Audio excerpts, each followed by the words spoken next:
Over to you, Oran. Hi, everyone. Great to be here. My name is Oran. Easiest way to remember my name is Walk or Run. And today I'll be talking about navigating the future of coaching and work. And what does it mean to design AI? You know, this is such a big topic. And when Lucille and Charisse and I spoke about this, we realized that it actually might be a series, at least 2 sessions, where today we'll probably unpack AI, and I will do my best to not get too philosophical, and I know I'm here with coaches, so that will be the nature of the beast.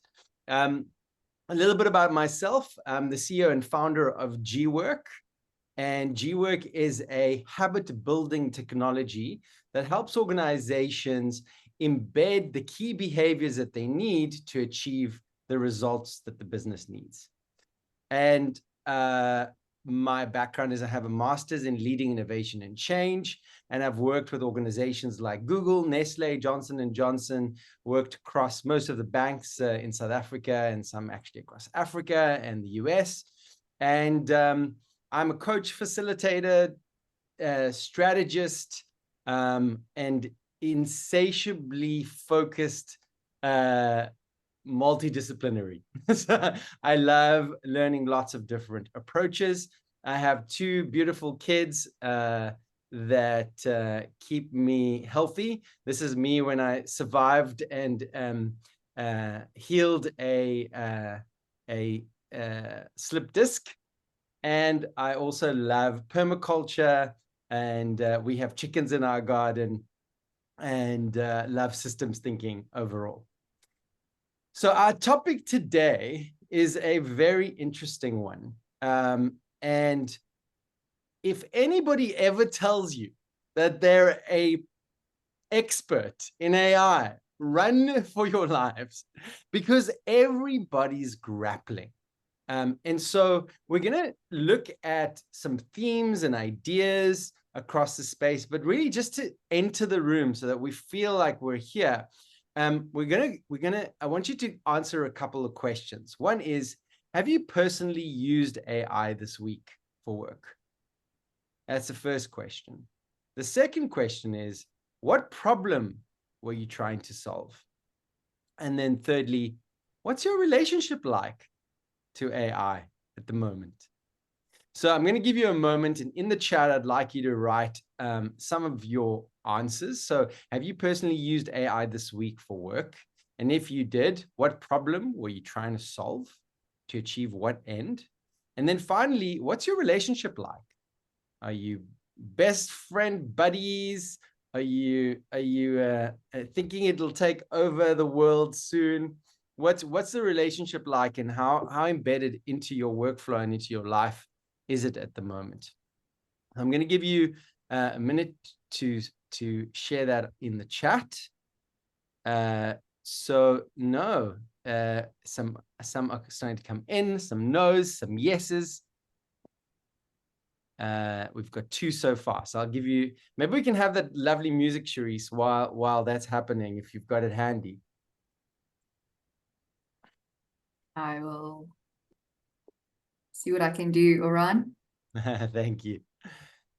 I love the not available, Kathy. Not applicable. So yes, you've used it in order to ask some questions, thinking in words in a more eloquent way, to do research. Cautious, I love that. I was expecting to see what kind of advice AI would give to a coaching question. Beautiful. Yes, to design criteria for leading selection, curious and hoping to keep up. Curiosity is an important trait in this. Cautiously optimistic might be another good trait. Okay, great. So people are sharing. And what is your role at the moment? Are you working inside an organization? Are you a consultant that supports others? Are you in a one-on-one practice?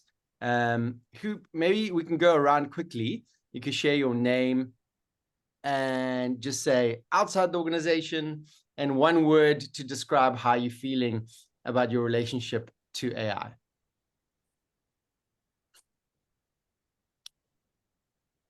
Let's start with Andrea.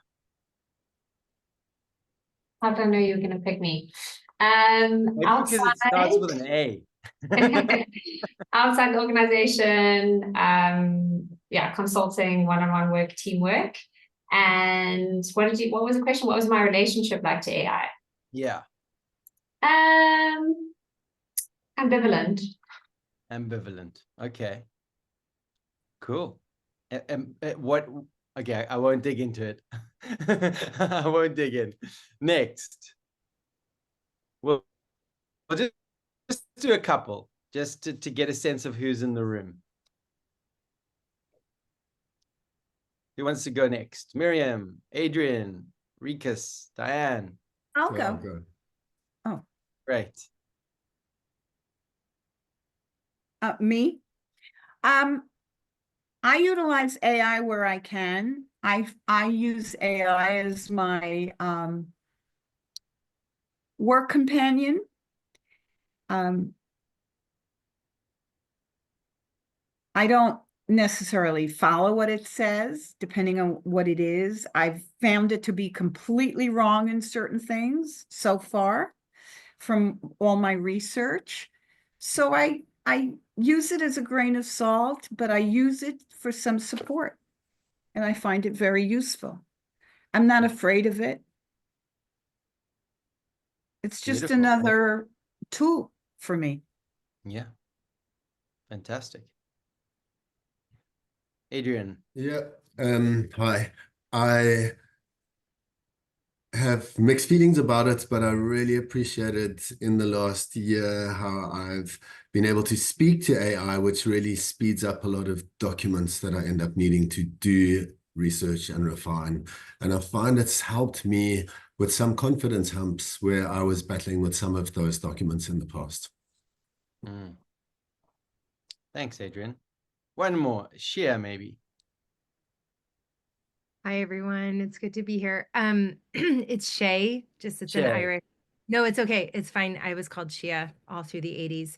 I am an independent. I'm outside of organizations.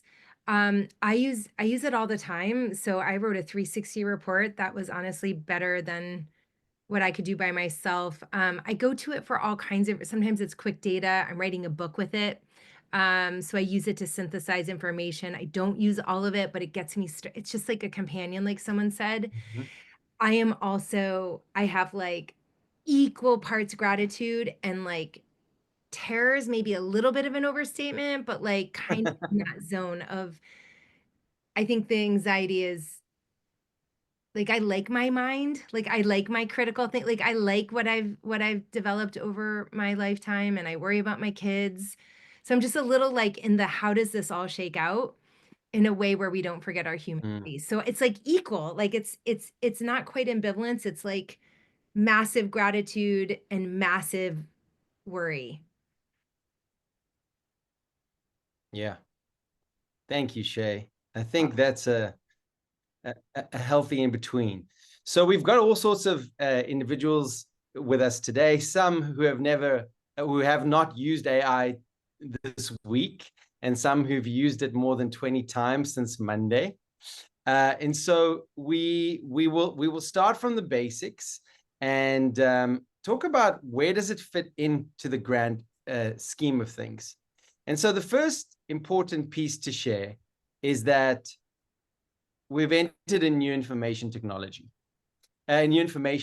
era. And some have likened it to the internet, others to the steam engine, others to electricity. But the truth is that I personally feel that it's more like close to the discovery of fire.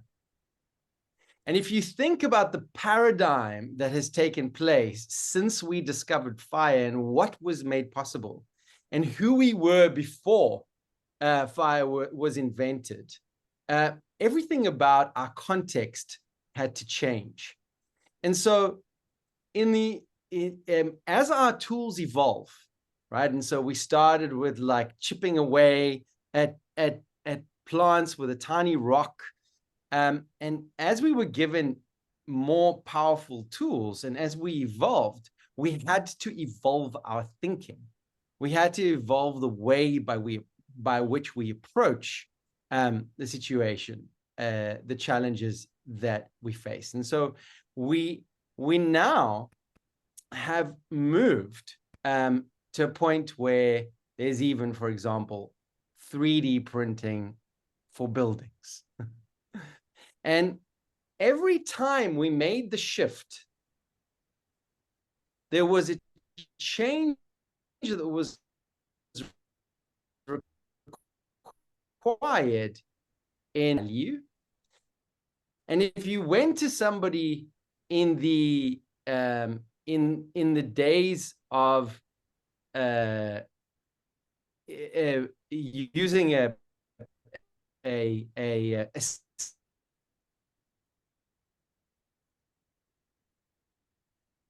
complete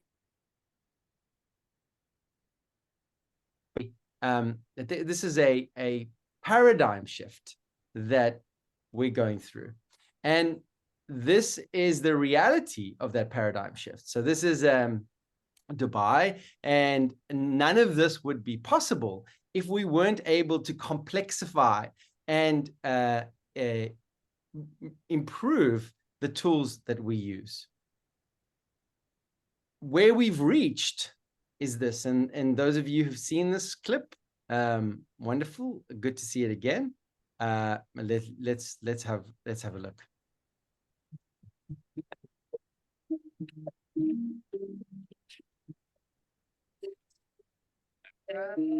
Here. Perfect.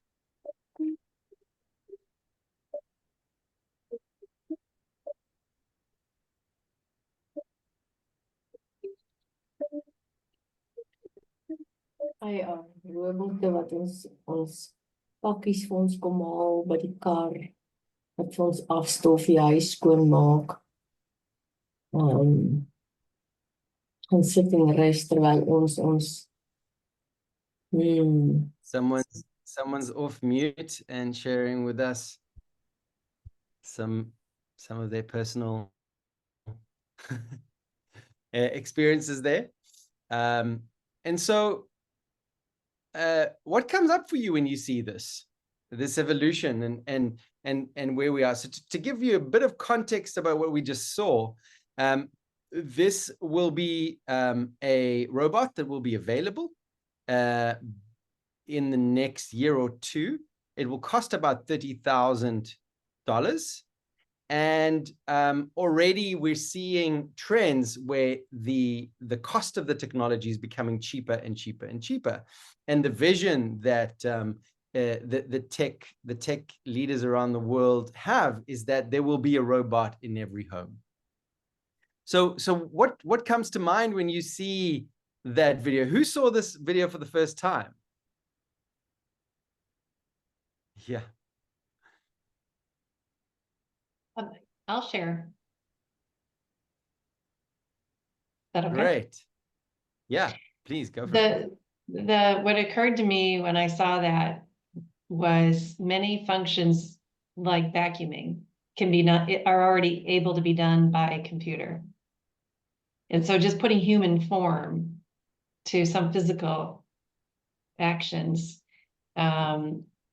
doesn't seem as far-fetched to me now as it might have been a few years ago, because we're already seeing the intelligence of AI and just the ability. I'm believing more and more in how AI could manifest the physical work of, like you said, about building homes. Like I've watched a robotic process of homes, being built, and or cars, and so I think that it's more believable to me now than it ever has been, as a doesn't seem as far-fetched and productive. Like, man, I why not have some of the assistance that can provide, especially if it's more affordable. So yeah, thank you, Diane. Anybody else? One more person? Yeah, I'm happy to.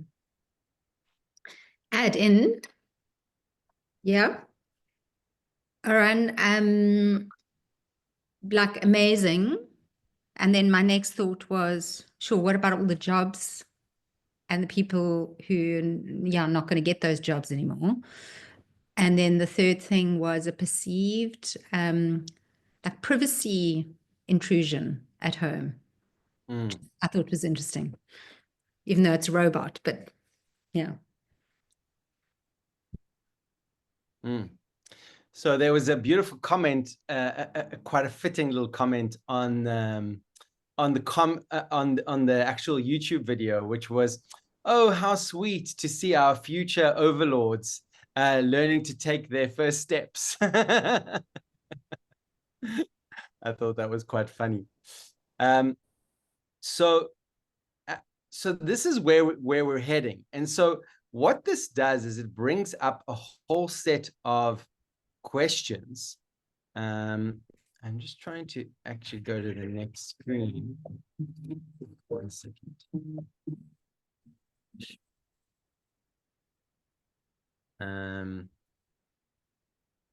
Let's do that again. Okay, perfect. So AI is an economic issue.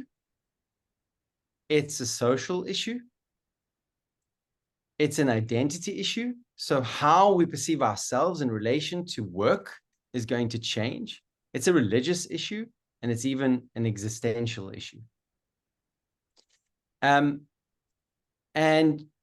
we shape our tools, and afterwards they start shaping us. So this is a really powerful reflection on how, as we start to integrate AI more and more into day-to-day life, it starts to change how we think. And so that comment around, "I like my brain, I like the ability to think," is a critical question we should be asking ourselves. What's our role as more and more technology comes in the relationship to AI and how we use it every day? Because it can be used as a crutch, and it can be used as a really empowering magnification tool. So to give us a sense of the timelines that we're talking in, this is an intelligence explosion scenario model that looks at where we are in relation to reaching super intelligence. And what you can see is that it's a pretty dramatic curve. And it shows us that what is going to happen in the next 2 to 3 years is as far as we can take our understanding. For the first time in the last, I think, 8 weeks, there was the first research paper published by an AI model. So there were no people involved in the generation of the new human knowledge about how we should be and who we should be and what is happening in our world. And so when we understand the trajectory that we're on, we're able to start to understand that we are being asked to go through a paradigm shift. And what we will explore together today is we'll understand the trajectory of AI in organizations over the next 2 years, because that's as far as we can go. We'll explore how AI can be utilized to create value in professional roles and as a coach.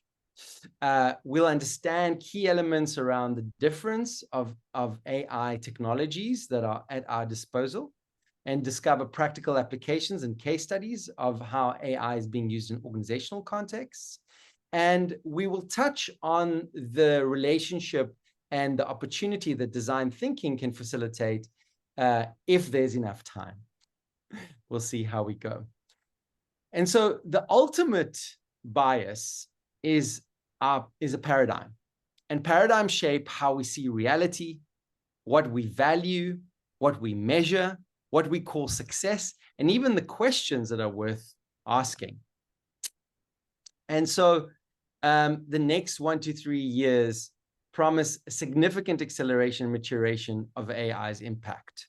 So automating and automation as much as 60 to 70% of existing work tasks.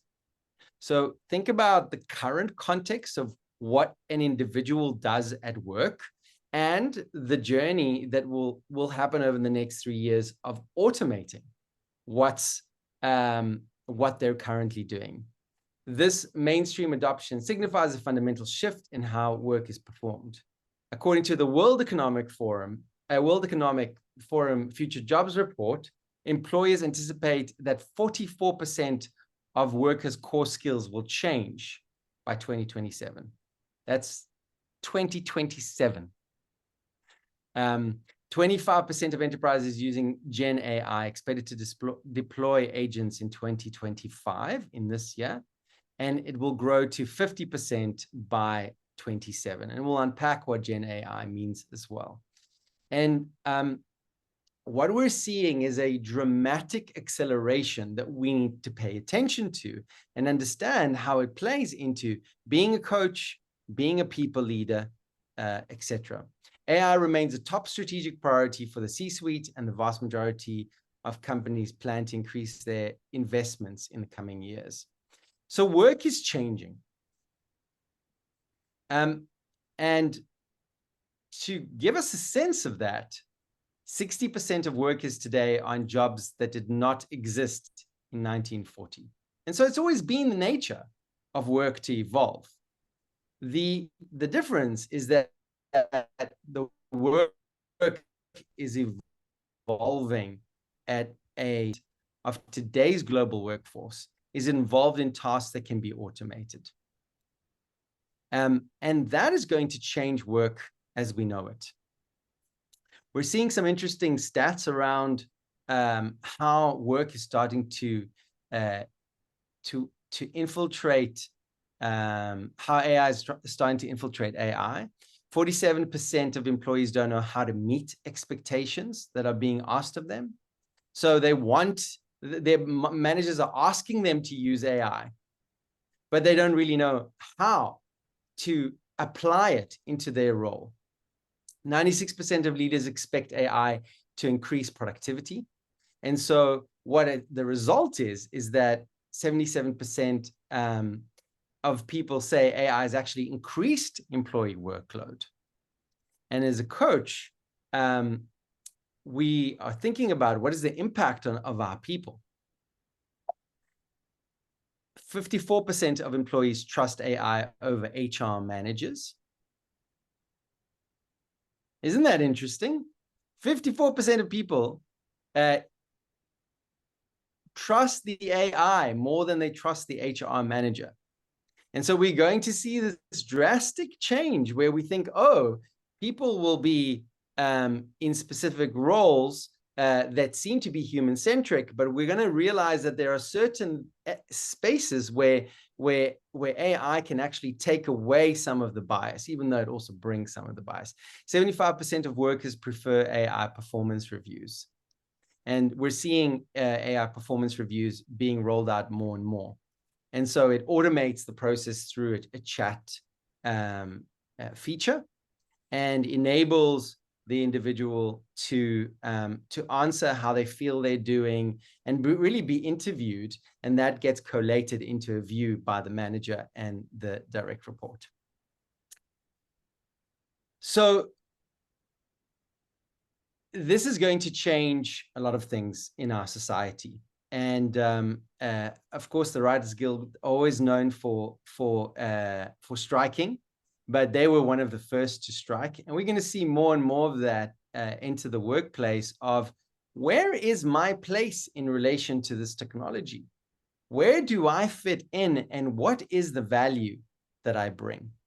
So to get into more practical parts, let's learn some of the basics. And those basics are that we're now in an environment where AI is moving out of the concept an abstract idea and hype into actual expectation in roles. And so there's a requirement for tangible execution and demonstrable results. And so what I'm going to ask us to do is unpack together, explain to your team. So you're going to go into groups of 3. And in your team, I'd like you to explain in your own words the difference between generative AI and agentic AI. And then what you're going to do is in your groups, you're going to discuss your current understanding, then use an AI tool to help you prepare a visual to represent what you understand. So you're going to have 10 minutes for this exercise. And again, it's just to get our hands dirty and to start to think about AI in a more practical sense. And then we'll apply it into work and then apply it into people leadership and coaching. So your question is the following. The difference between generative AI and agentic AI.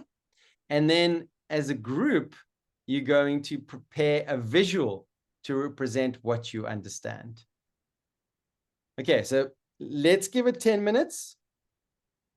And we'll check in with the teams and see how we're doing. Charisse, are you good to put people in groups? Yes, I'm ready. And if you are not able to join the group, please don't go, because people have said to me they can't be participating in groups. So just don't accept the invite. And I'm going to send you off now and just check that everybody's okay and in a group. So the rooms are opening. See you in 10 minutes. Awesome.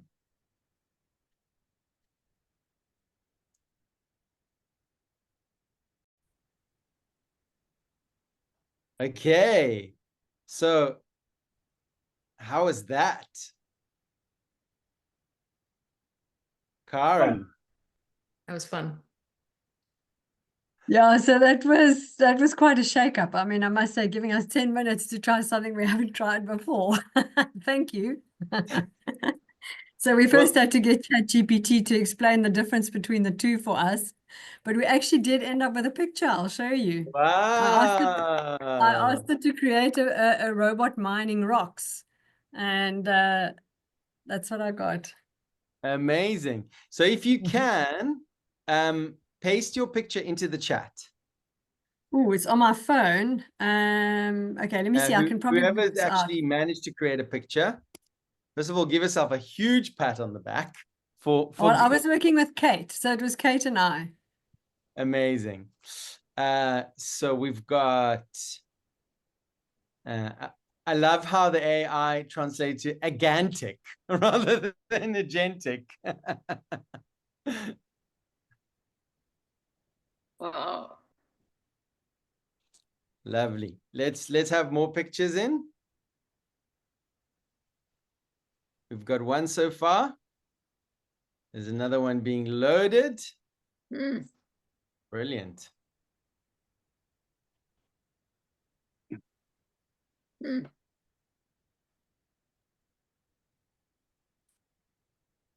Look at you guys. Amazing.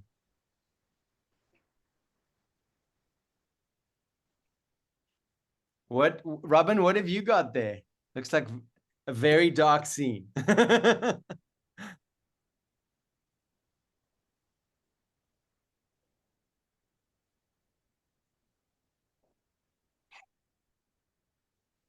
Oh, sorry, I turned on the video, but not the audio. Miriam, do you want to describe it? You can also, it's pretty clear if you zoom in. Do I want to describe it? Okay, on the left side shows a robot or a computer with a glowing brain surrounded by floating icons of text, images, music notes, and code snippets. That's the generative. And on the right side, it depicts a more dynamic robot of AI an AI agent standing, holding a checklist and interacting with various digital tools. Oh, so there's Robin. There's Robin, and which one is yours? Sorry, I'm catching up here. Robin. That's this one that it's the one that I sent. We were in the same group. Okay, awesome. So this is a perfect example of how we've brought in AI as a co-facilitator, co-thinker, and also a creative pursuit, right? Because what we put in has revealed all sorts of things to us that get us to think and reflect and see things a little bit differently. So as a coach and a facilitator, this is a lovely little way that you can utilize AI to actually bring it into the conversation. When I run facilitations, I've got a whole deck of photographs that I put all over the floor, and you can ask a question like, find a picture that best represents who you are.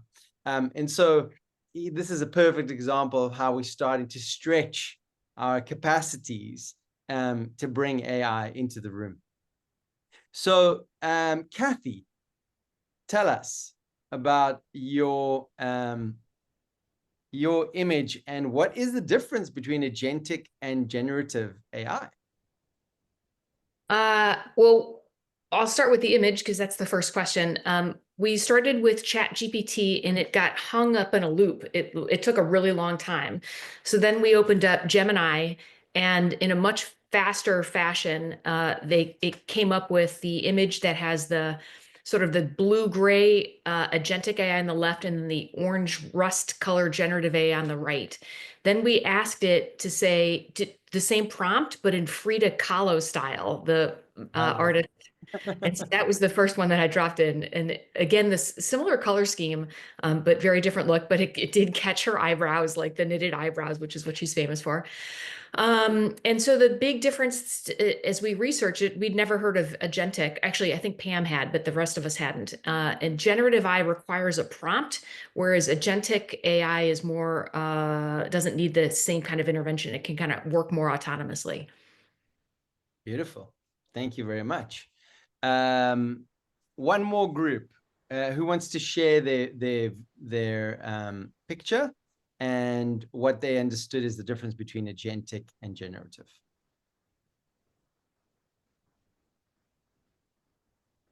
Adri, go for it. So Audrey. we didn't actually manage to finish a generated image to share with you. Yeah, you give us something, but maybe just What, use in 10 minutes you didn't manage? blonde. No, but maybe just in my mind, I had to ask AI what the difference is between those two, by the way. So AI helped to give up the text and like tables. But sort of in terms of an image, what comes up for me is that agentic is more like the AI robots that you can teach how to play a game of chess and win, work out all those type of things, versus generative AI. Just an example of a coaching mentor of mine, who's a 7, by the way. I think that was such a beautiful example of how she used visuals, AI generated visuals in coaching. Is she collaborated with her client to have a new metaphor, a new narrative for her life, to live into, to step into. And then my mentor afterwards used AI to generate a set of pictures and visuals of that thing that I believe it was an eagle trapped in a cage. And then, tweaked with the prompts to get it just right. And then as the image of the eagle breaking out of the cage, and then the final image of the eagle soaring free. And I remember she's telling, she wanted a specific glint in the eye, and she showed us that, and I thought it was quite a powerful way of using it in coaching. Beautiful. Thanks for sharing, Adri. Rikas, I see that you've added your image. Do you want to share your understanding of the difference? And Andrea as well, this very interesting decision to use cats. Hi, Oren. Yes, so to my mind, the primary difference there is the idea of adapting to a dynamic environment to try and reach some sort of goal, as opposed to just sticking something in and getting something out. So it's adaptive, it's able to use tools, and it's able to go after a specific goal. Beautiful, good explanation. And Andrea, tell me about the cats. I don't think there's anything more to say apart from what everyone else described as the differences. I just like that the agentic AI showed the cat's paw to kind of depict that the cats maybe has some more is more able to do it on its own with less input. So I just like the little paw because I like cats. And I wanted to see what ChatGPT would do if I asked it to use the metaphor of cats to explain. Love it. So give yourself a huge round of applause. Woo! Nice little exercise. So let's unpack these together and look at some use cases. So in essence, generative AI is about AI that creates new content from patterns and data. So whenever you're trying to generate anything, when you're using ChatGPT to create images, to create chats, when you're asking, please create a strategy plan, one of the things that is really worthwhile doing, if you haven't yet, is building your own GPT. In the chat, say if you've built your own GPT. This is really a conversation and exploration, and we want to see where people are at. Okay, no.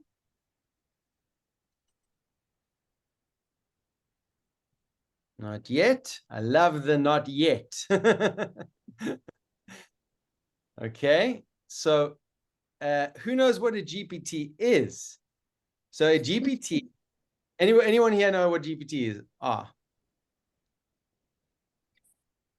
They are the bridge between generative AI and agentic AI.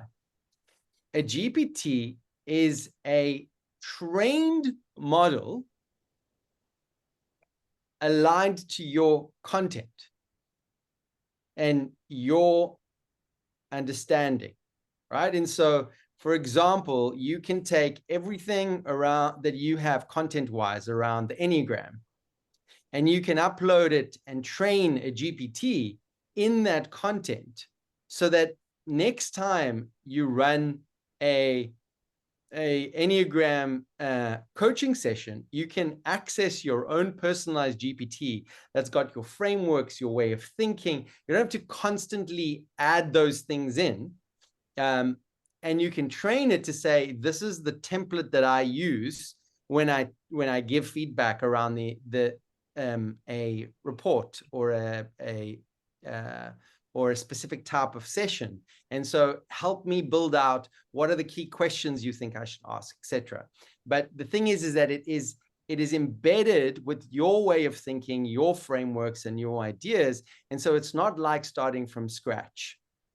It's very, very useful to multiply yourself because you're able to utilize it to with the knowledge that you already have. And one of the big shifts that's happening is that coaches, leaders are starting to build a base of who they are and what they know, and cloning that knowledge online through a GPT, and then utilizing that as a tool.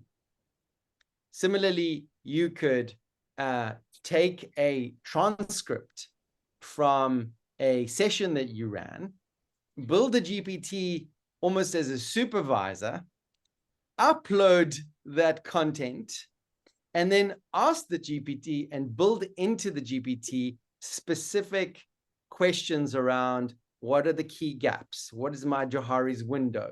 You have to teach the GPT all of these things, but then that becomes your tool. Okay. I want to go outside. Aran, do you want We have a questions? cat that wants to go outside.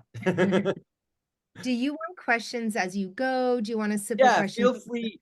Feel free. This is very relaxed environment. We're learning together as a community. We're talking about different things. I just learned when you were in breakout groups, I learned from someone who's using a brand new technology, which I'll talk about a bit later. So yeah, absolutely, Shay, go for it. Okay, cool. It's like there are two questions, but they're related to, well, one is, so I haven't built a GPT yet, but I've been using the threads in ChatGPT the best way I know how. So like there's different threads that I go back to in order to continue the conversation, so to speak. So I'm curious, is that I get that that's not the same as building a GPT, but like, how is that related? And then my second thing is just I think a place I'm anxious is putting certain personal data, like how much do you need to scrub names, dates, like when you're putting it out there. I mean, one of my clients in tech had an idea that is not a unique idea anymore by any means. This was a couple years ago, but like having a personal one that lives on your own computer or like on your own local computer. And then you could access like everything on the computer, including your calendar and like every document and every piece of content. So I think there's something I just get worried about, like putting what don't you want to put into your GPT if it lives on the cloud? How is security? Yeah. Who else can access that? Like all that stuff. Anybody. Yeah. Anybody. Right. Exactly. So I got lost in your second question. Can you repeat your first question? Yeah, I know. I'm sorry. I know you're hearing my anxiety come through. My first question is just like the use of threads, and is that like good enough while I don't know, like threads as GPTs or not? Is that like child play? And then this other like safety privacy piece. Yeah. So anybody heard of a context window? A context window is how much a chat is able to hold, right? So can it hold a whole book? And can it remember and work with that content? A chat starts to deteriorate over time, and the longer it gets. And so I don't know if you've noticed this, but the longer a chat is, the more crappy your results are. And it almost forgets. It's like it becomes a bit senile and it starts to hallucinate and bring in parts that you didn't want. And so when you use chat, and I've done this as well, so because we've got on our platform, we've got habits that people schedule into their calendar, and we use a specific framework to build those habits. And of course, we use AI to help us build the habits that we put onto the system. And what we always notice is that in the beginning, it's brilliant, but then it's like it starts confusing itself with too much data. That's called the context window. And so when you use a GPT, you are making sure that it constantly references that material, but it goes beyond like a project, because there's also a thing called a project. It gets very technical.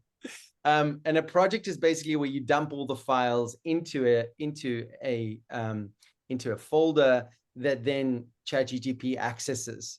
The difference between that and a GPT is a GPT you condition and program and teach, where a project you access. And so when if I would put it on a maturity scale, I would say you start with chat and you ask the questions and it remembers things. That's what the GPT does. And then you move into a project, because now you're being more intentional, more concise, and you're now taking information from different spaces to synthesize, understand, and make sense. So you can input your marketing strategy, your coaching strategy, your ethos, your frameworks, and then ask them questions aligned to a specific problem. But then in a GPT, that's when you're really using the big guns. You've built something that works for you and leverages your knowledge consistently in the way you want it to be leveraged. I hope that explains it. And the second one, quickly, I would say is I also work with banks, etc. And you can't put client information onto third-party systems, which is really tricky. So you can either anonymize the information, Right, or you have to load a instance on your computer. This is where you need technical friends, because it gets very tricky. But DeepSeek is one that you can use, and there's quite a few. Root Code is another one, but Root Code moves more. Let me not confuse. DeepSeek is a good one. You can actually load it onto your own system, and there's something called Ollama, which is a platform that you are then able to load a whole AI onto your computer, and that's a closed system. And so then you can load onto that environment. I'm gonna leave it there if that's okay, Shay. Perfect. And then jump to Dana. Thanks, Oren. This is just so useful. What keeps processing for me or coming up for me is, and you may be getting to this, so I'll hold if you are, is this notion of I can see where all these tools, I'm a coach and I do leadership development, that kind of thing. I can see how all these tools can be helpful for like as add-ons for clients. But I think the biggest challenge with coaching is that people are trying to change, and everything about them usually is resisting change. And how would even AI, other than, creating images that might be metaphors that might be motivating, or giving them tools that are skills that they can use, like I can give better feedback or whatever. How does AI play into that part? Am I making sense? So you're saying humans are complex and resistant to change. Even when they want change. Even when they want change, yeah. Yeah. Immune to change. Their system sometimes does not allow it because of their past. Their patterning, yep. Their patterning, etc. And you're saying, well, then how does that fit into what it can offer? Is that what I'm hearing? What's an example of how what's examples of how AI might connect with that or benefit that? Yeah.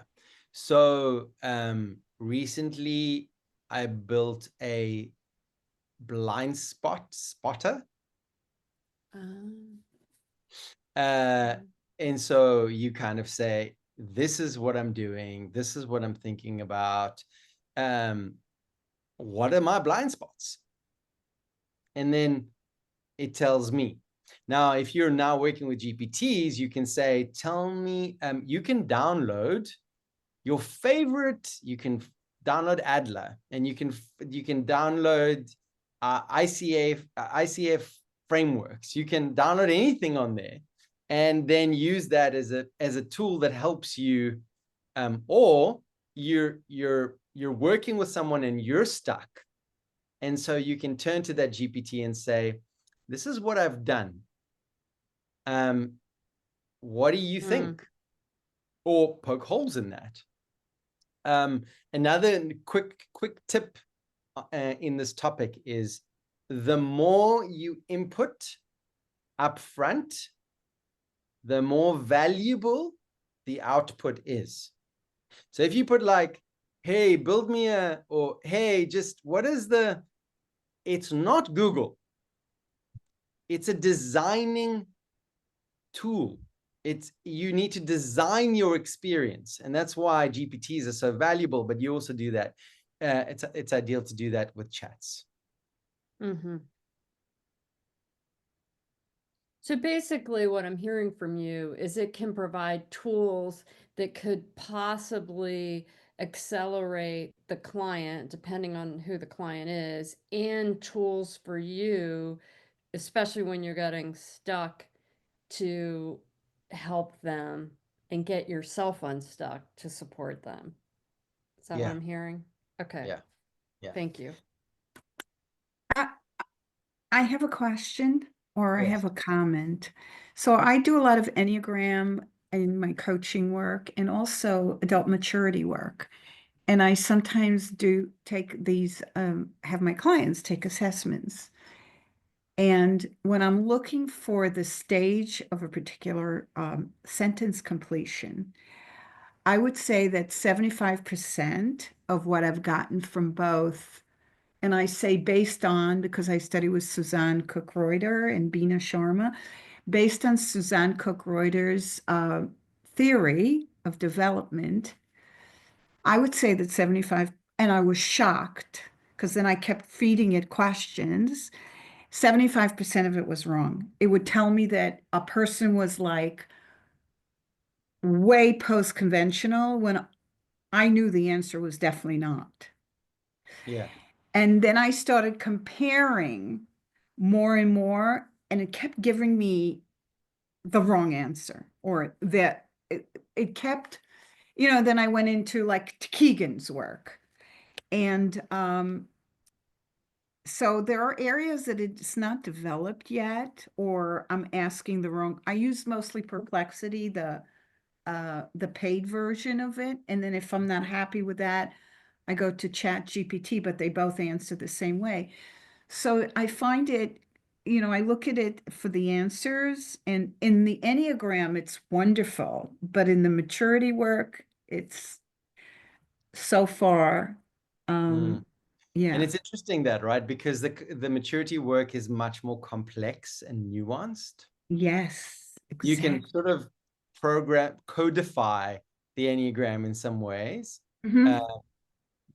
much more, but there's a nuance to how each of the levels plays out that you have to train a model. We have to see these models. Imagine you get an apprentice who joins you, and you don't go, oh, that's terrible, I'm not using you anymore, you are not going to grow with me. You're fired. You're fired. Exactly. We have to invest and onboard these tools. We have to understand that we have to say, okay, now I'm going to test you in a scenario, and I want to see what you get right or wrong, and I'm going to keep the scenario very small. This is how you talk to it, like you would talk to supporting and facilitating and training someone, right? Give me that feedback. And now you're using GPTs. I'm not talking about chat, because you're already talking about such complex variety of data points that it would be difficult for it's almost like a chat is a intelligent person without memory. And memory creates complexity and insight and understanding, and so that's something to keep in mind. So there's another part of it for me. It's like, so I'm training it to develop, and that it's going to train others, right? It's like whenever this is my experience of it, and please tell me that I'm wrong, and I'd love to hear that. But it's like I'm training it to train everyone else. Others have trained it to train me, and now I'm training. So on some level, I'm training it to take, and so there's a part of me that says I'm training it to take other people's jobs away. Yeah. From training it to have no brain or others to have no brain. So I have tremendous conflicts with using it, and I use it all the time. Yeah. Miriam, I feel you. I honestly feel you, because if you're not asking these questions, you're not realizing what's happening. And again, as you said, and you're using it all the time. Yeah. So, and we're moving in from a paradigm of knowledge to revisioning what our value is. For so long, our value was, I mean, we even call it knowledge worker. Right. We don't call it reflective worker. We don't call it perceptive worker. We call it knowledge worker.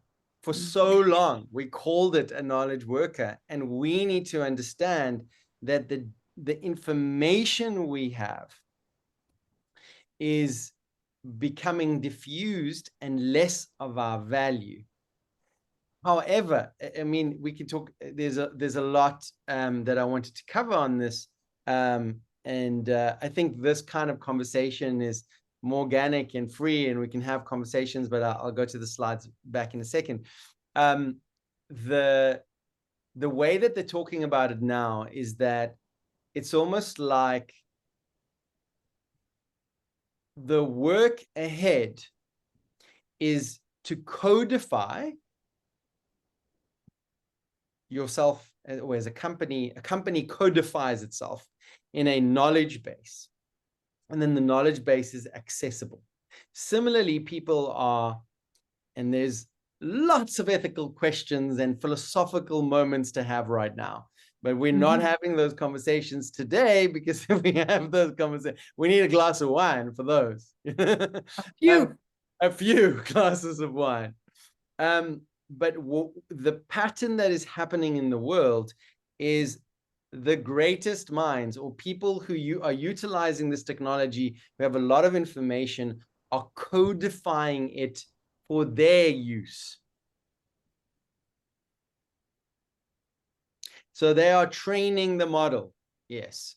And where will that go and how? But what's happening is that then can be utilized, and they can amplify their impact with the tool.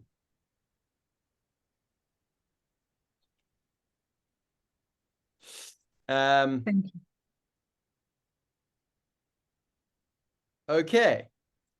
So I'm going to pause the questions there for a moment, although I absolutely love them, and I think that makes it real. So do keep them coming, but I'm going to get back to this. And it's important to see this as a community of practice, that there's a lot to cover, there's a lot to discuss, etc. Okay, so generative AI that creates new content from patterns in existing data. Agentic AI is a set of rules that continue beyond your action, right? So if you put something in the chat, you ask a question, gives you an answer. An agent is something that goes off, interacts with other elements, and then comes back to you. It is semi-autonomous. It means that according to how you've programmed it, it will do certain things. Okay, and we're also moving to what we call multi-medium, which is kind of beyond these, but this is a good start. So the generative AI is prompt driven. It responds to user inputs. Agentic AI acts without continuous prompts. Generative AI is text, images, audio, video. That's what it generates. Agentic AI actually takes action on your behalf. And that can look everything from booking flights to answering your email or creating drafts of your email. And it's almost like a little program that, or a apprentice that you've given a specific task to. Examples: drafting marketing copy would be generative AI, creating product mock-ups. Agentic AI would be automating project scheduling, optimizing supply chain logistics. So it'll keep optimizing. It'll keep looking for the errors. It'll keep looking for the problems, right? So it's alive. It's more than just input reply. And then limitations is, as we spoke about very, very clearly, generative AI has quite a bit of hallucinations. And of course, the blurred lines of who owns the data. Does ChatGPT, does Claude own the data? Does Gemini own the data? Where does that lie? And then agentic is super interesting because it goes off and then does a whole bunch of things. And then once they are in action, they might have unintended actions. So it's starting to become more in that complexity space of, I'm putting some rules in place, but we're now seeing that there's also learning agentic systems. In other words, that they don't necessarily need our input in order to take the next steps. Okay, any questions around that?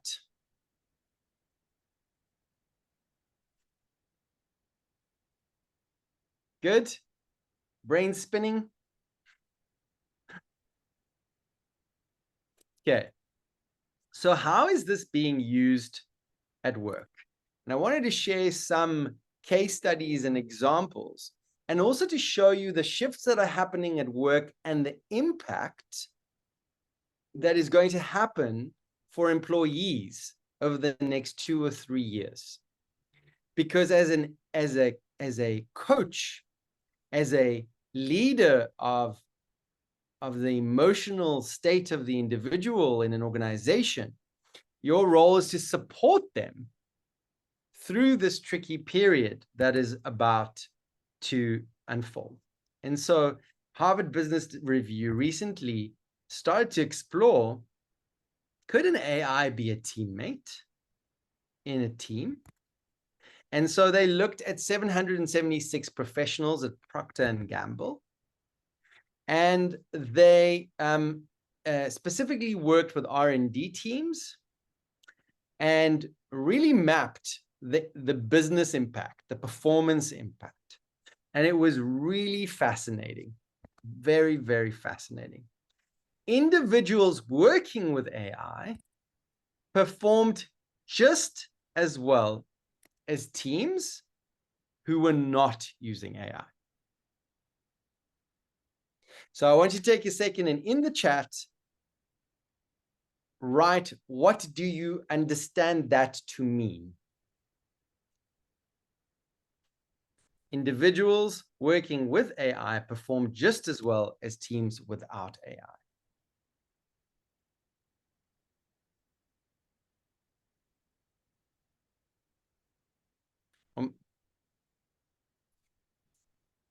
Okay. Still developing their GPT.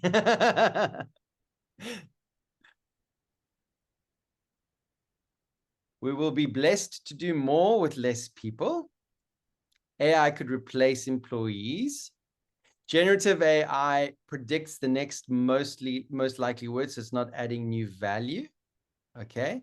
Not blessed, able to. Yeah, I saw the word blessed and I was like, okay, if it's who knows if we're blessed or not. AI helps efficiencies. Okay, great. So the interesting thing is that AI functioned as a teammate because it was bringing various perspectives. It suggests that AI effectively replicated the performance benefits of having a human teammate. One person with AI could match what previously required two-person collaboration. So what's interesting in this study is that it was only a two-person team. Okay, an important point to think about. Without AI, the research showed professional silos in how people approached problems. Isn't that super interesting? So they were coming to the problem with what they knew, their knowledge base. And the individuals who had AI were offered more perspectives. Of course, this is not a training in prompt generation. We run a 2-day workshop called Design AI that goes into the fundamentals of all of this.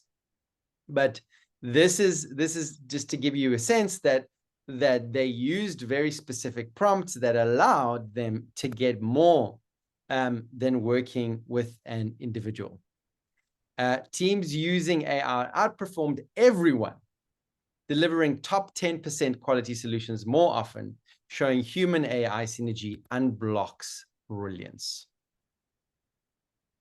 So what happened in the session that you had where you had 12 minutes and you used AI to create the images, it was like 1 + 1 = 3, because you had another input that allowed you to see things differently and evolved your own thinking. You can imagine that in creative problem solving, design thinking.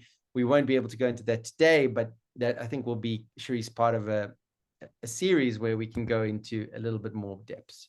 Revisioning of AI as a teammate is becoming truly plausible and realistic. And so what this reveals to us is we're not deploying technology. We are redesigning work and teams. So you can imagine now, as this unfolds, so over the next year or 2 or 3,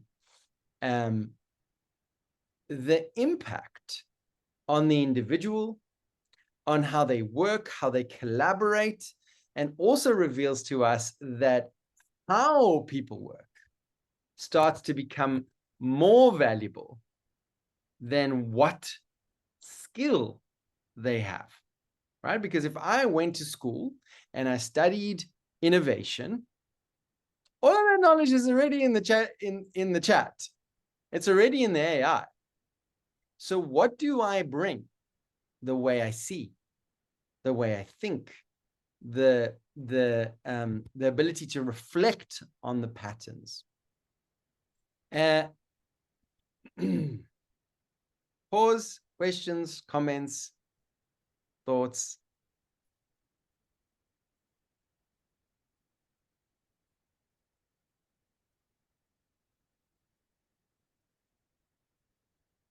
Charisse, you look like you're sitting on a I'm just, you got me thinking around how do we work with teams, and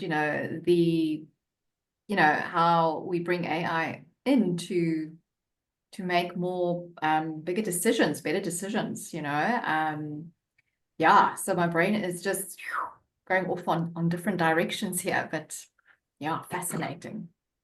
Yeah. And so now imagine taking all of the knowledge of Aephoria and uploading that into a blueprint and then saying, well, you know what I know. How can you help me think through this problem? Because part of it is actually having the data and the context, right? And so part of our work is to educate AI in context for it to serve us. Karen?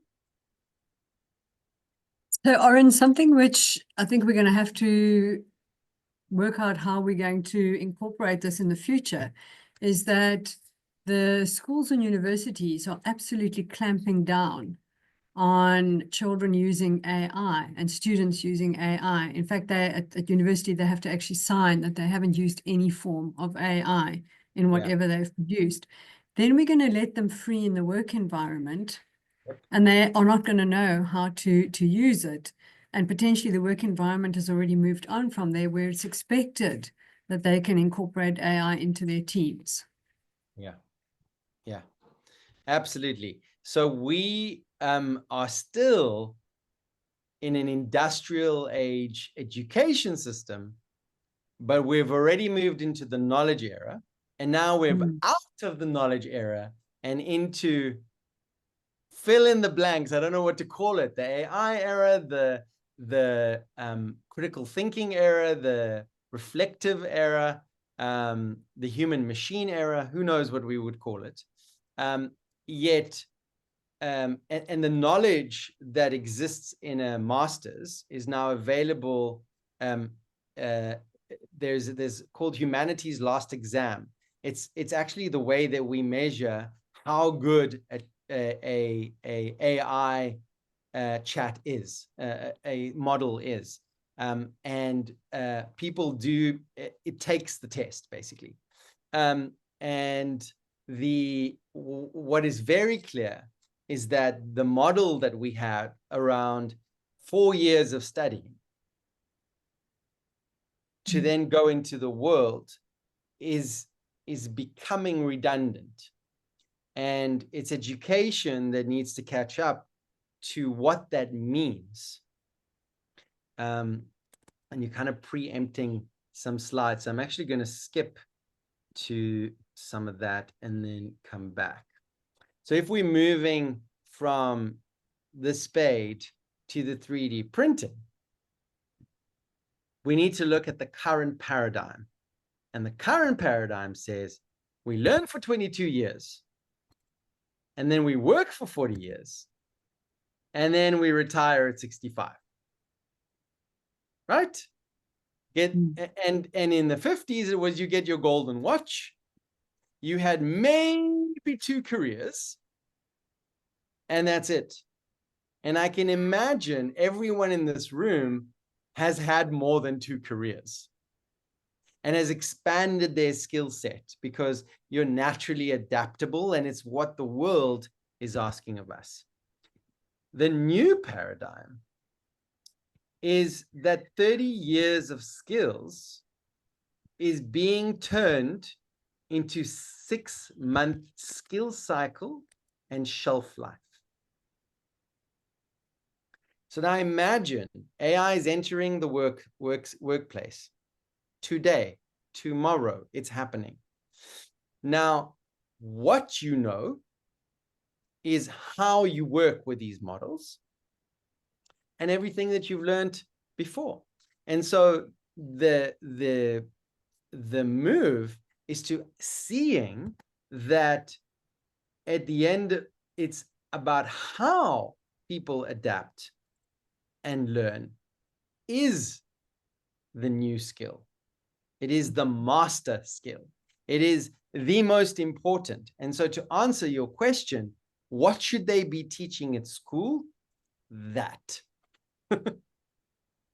It should be our focus of the most valuable trait that we're able to bring to as a employee, as a valued contributor to the workplace. And a move from I am what I know to I am how I adapt. Because I can tell you that what I know today about AI will be almost redundant in 6 months from now. The CEO of Claude, and Claude is one of the models that's out there, said by the end of the year, programmers, our technology will be better than the world's best programmer. So programmers are no longer programmers.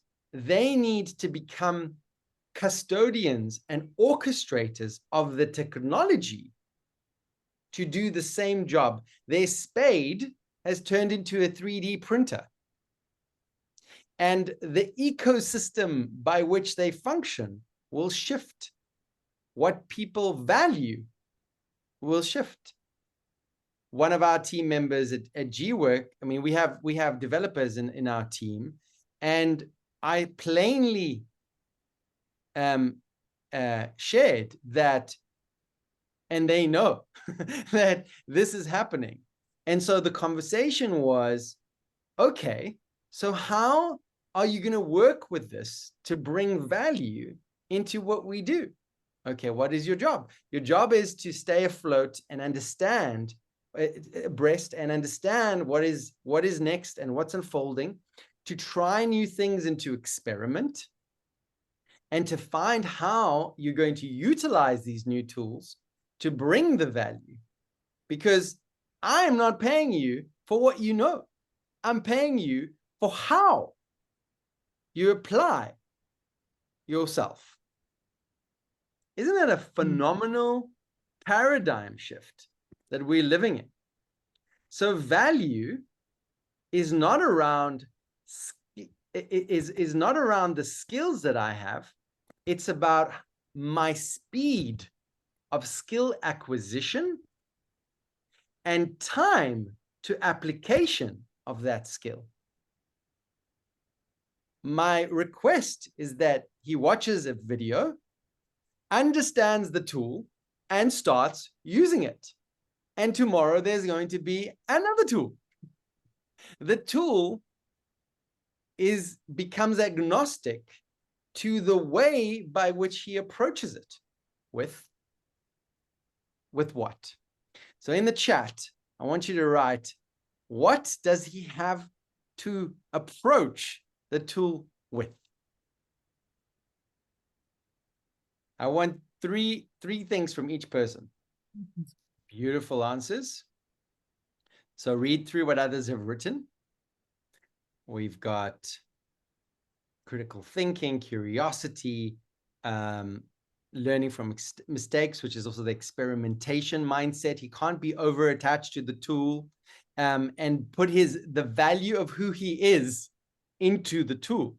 It's not that he knows that tool, it's that he knows how to approach new tools. Clear, well-articulated, unambiguous goals, absolutely. Do you know how to utilize the tool? Are you clear about intention and purpose? I love that. Agility, adaptability, innovation, resilience, curiosity, openness, adaptability. We're starting to see the pattern. Right. And so we're moving to a world that is from knowing to applying to mastering is critical. And organizations, the technology will be commoditized, but it's the culture, it's the behavior of the people within it that, and how they show up, not what they do. The idea of a job description is already antiquated for anyone who works in organizations. It's removed from context.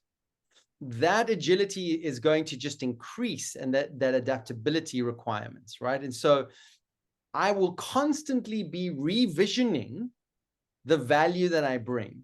And so organizations will have to build capacity and capability to skill, upskill, reskill, and build those key behaviors and attitudes. And so 39% of workers' core skills will change by 2030. 2030! You know, like these numbers are crazy. 39% of workers' core skills will change by 2030. We'll have to sit and meditate and listen to ourselves, right? Because it changes everything. The core skills required in 2025, according to the World Economic Forum: analytical thinking, resilience, flexibility, and agility, leadership and social influence, creative thinking, motivational self-awareness, technological literacy, which is what I spoke about, which is it's not about the tool. I don't mind if you use Excel or you use the Copilot. What are you delivering? Do you understand that it's any tool that is available to you? And we heard that so clearly today. Somebody said, we used ChatGPT, but we didn't get what we wanted, so we went to Gemini. Perfect. You are demonstrating the new skill set that is required in the times that we live in. Because if you are tool agnostic in the speed by which things are happening, so I daily listen to these guys who are at the cutting edge, and they're saying they used to dedicate 2 hours a day to learning one new tool, but now 5 tools are coming out a day. So how are they going to learn all these tools? And it becomes less about the tools and more about the approach. So I want you to take a second and look at this list and look at how you've been approaching AI and your approach to work, and say, what is the one skill that I need to build more of? So look at these and choose one, and then share it in the chat.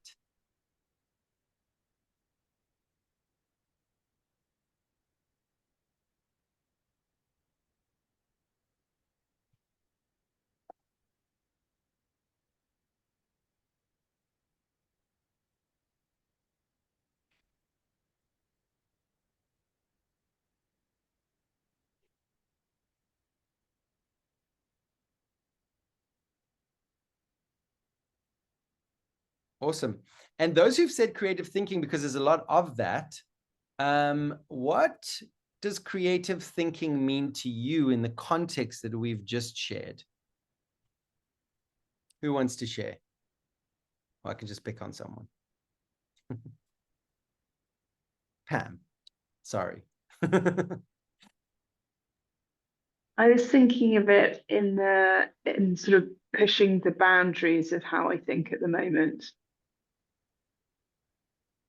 Like how to expand my own boundaries of thinking. So wherever I'm at, understand there's more. Understand there's more perspectives, more tools, more ways of approaching the problem, more ways of defining the problem, more ways of solving the problem. And so the beginner mind that somebody spoke about comes in, the humility and the pure willingness and the muscle to show up and understand what I know is not who I am. It's quite profound, and it's quite a shift. And you can imagine the birthing pains of people in organizations as they're going to face these challenges. Upskilling is the top workforce strategy for employers by 2030. So by 2030, we're all like deer in headlights. Okay, we're going to upskill our people. And we're going to see this without a doubt. Companies stopping hiring. We're going to see them close the barracks and build their people. And we're going to see that talent is going to be around the skill sets that we just looked at. This is talent. This is what we term talent. So what you do and what you know is more important than how you do it. That's how it used to be. Now it's how you do it is more important than what you do and what you know.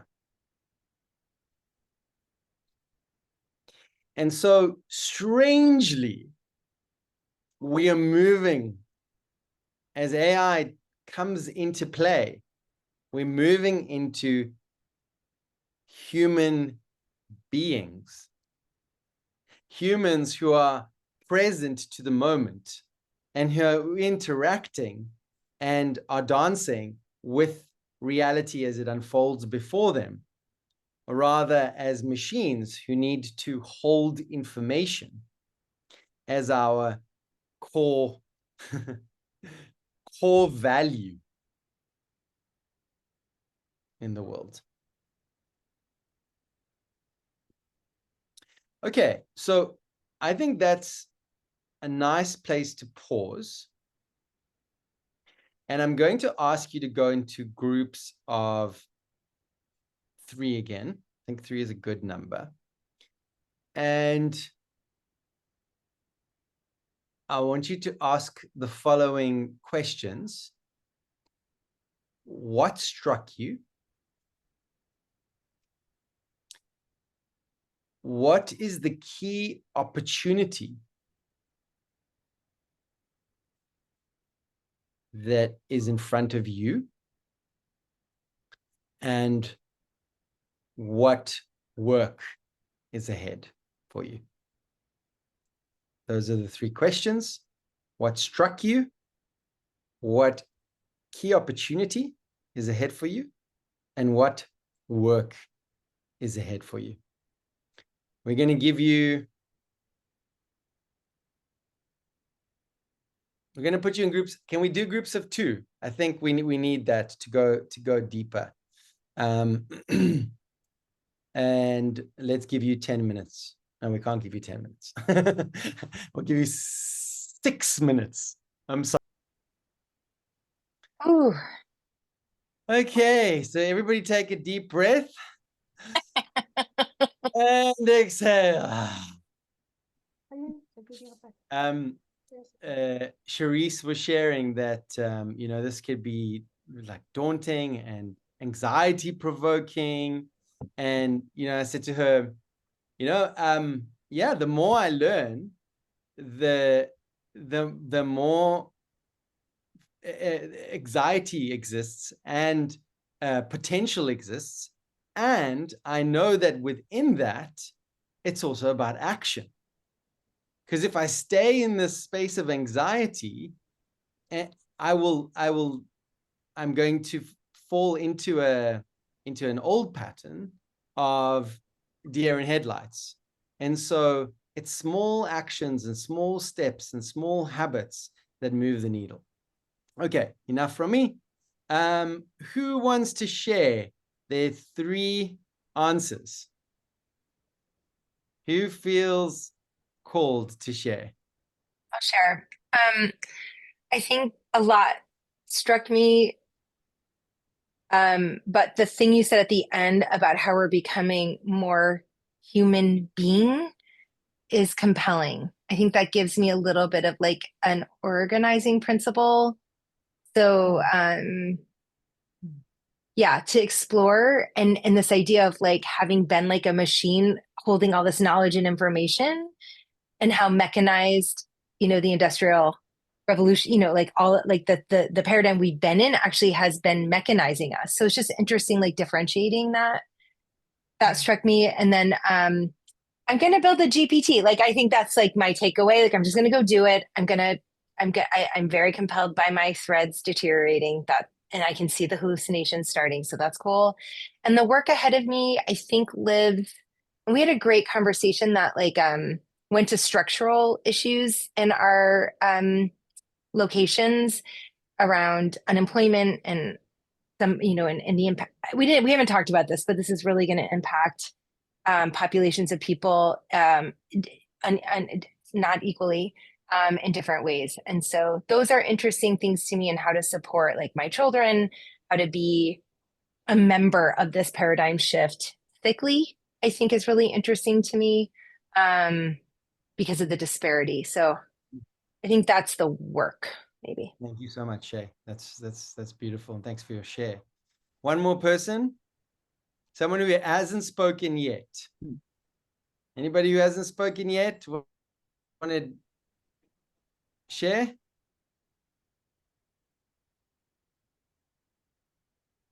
Okay, Miriam, go for it.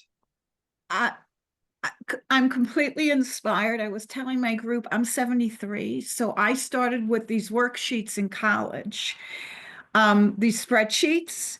And I have seen tremendous evolutions, and it's really amazing to acknowledge my age and what I've seen, and how it's all evolved in accounting and the Wangs and this and that. And I think it's really exciting. And it's really, how do I take advantage of all this that I could play more? But I'm curious also, when you're saying build a GPT, what products do you use that you rely on? Because, yeah.